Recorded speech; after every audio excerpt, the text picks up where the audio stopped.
What's up sa mga naka-day off ngayong araw na ito?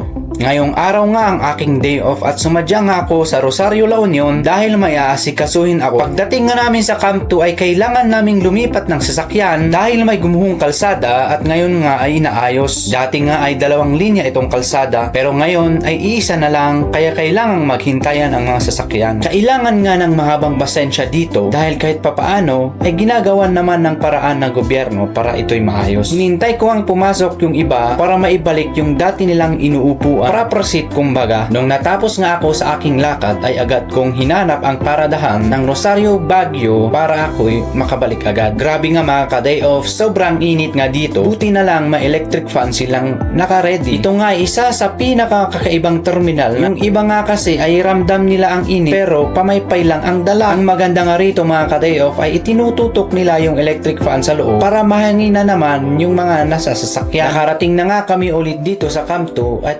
kagaya noong pagpunta namin ay lumipat kami ng sasakyan. Ang hindi nga maganda rito ay kung marami kang dala ay bubuhatin mo mag-isa. Buti na nga lang mga ka-day off ay tumutulong ang mga driver na magbuhat na walang bayad. Sa awa nga ng Diyos ay safe kami nakarating sa Baguio. Ikaw, anong ginawa mo nung day off mo?